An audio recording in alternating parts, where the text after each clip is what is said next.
बीते रोज गुरुग्राम के मानेसर गांव में विश्व हिंदू परिषद और बजरंग दल के कार्यकर्ताओं ने एक मंदिर में एक मीटिंग बुलाई, जिसमें विश्व हिंदू परिषद के महामंत्री देवेंद्र सिंह और बजरंग दल के जिला संयोजक मोनू मानेसर मुख्य रूप से शामिल हुए।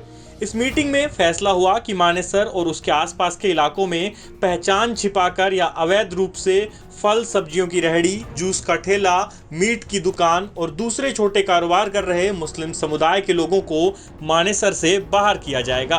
बजरंग दल और विश्व हिंदू परिषद वालों का कहना है कि मानेसर में मुस्लिम समुदाय से जुड़े कई लोगों ने हिंदू देवी देवताओं के नाम पर दुकानें खोल रखी हैं और वो अपनी पहचान छुपाकर यहाँ कारोबार कर रहे हैं। रेहड़ी लगाने का उनका रोजगार का काम नहीं है, उनका एक जिहाद का काम है। जमीन जिहाद, व्यापार जिहाद, ये उस एजेंडे के तहत यहाँ पर आए हुए हैं और चोरी डकैती और हिंदुओं के लिए जो भी नुकसान की बातें हैं वो करने के लिए आए हुए हैं। जैसे दवाओं में, जूस में, जो भी अन्य अन्य प्रकार की जो नुकसान करने की या जो नपुंसक बनाने की दवाएं हैं वो मिलाकर पिलाने का काम ये कर रहे हैं। इन पे किसी पे विश्वास नहीं हो सकता, किया जा सकता। ये सब जिहाद का काम कर रहे हैं, इसलिए इनको एक एक चुन चुन के बाहर किया जाएगा।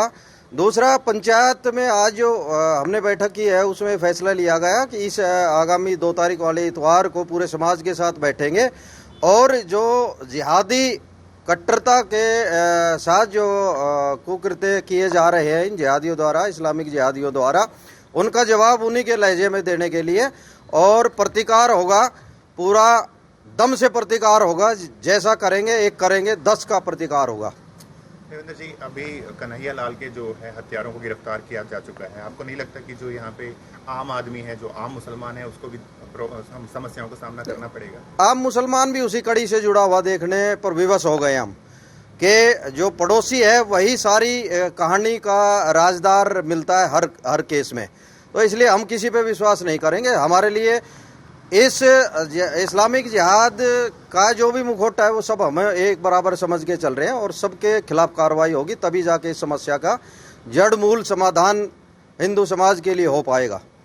जो मुस्लिम नेता है वो भी इस हत्या का विरोध कर रहे हैं, इस बारे में सबसे बड़े हत्या का विरोधी ड्रामा है।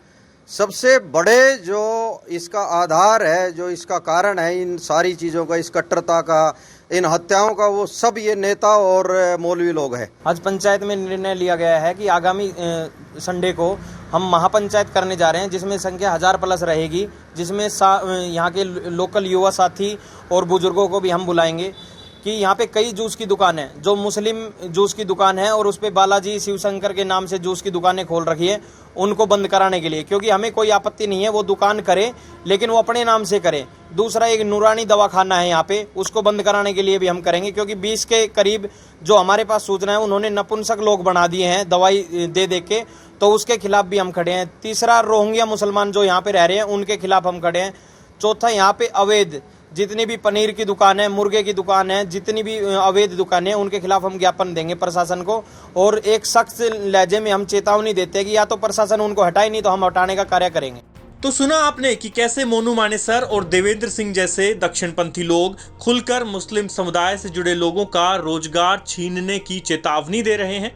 इतना ही नहीं, इनका तो कहना है कि रविवार को इस विषय पर मानेसर में एक पंचायत बुलाई जाएगी, जिसके बाद मानेसर से तथाकथित जिहादी सोच वाले मुस्लिमों को बाहर किया जाएगा। मगर बड़ा सवाल यह है कि मोनू मानेसर और देवेंद्र सिंह जैसे लोग न तो कोई चुने हुए जनप्रतिनिधि हैं और न ही प्रशासन का हिस्सा। ऐसे में ये लोग कैसे किसी की धार्मिक पहचान के आधार पर उसका रोजगार छीनने और गांव से बाहर करने की कार्रवाई को अंजाम दे सकते हैं। वहीं अब इस पूरे मामले में प्रशासन किस तरह का रुख अपनाता है ये देखना भी अहम होगा, क्योंकि गुरुग्राम जिला पहले भी खुले में नमाज वाले मामले को लेकर विवादों में रहा है। हरियाणा तक के लिए गुरुग्राम से नीरज वशिष्ठ की रिपोर्ट।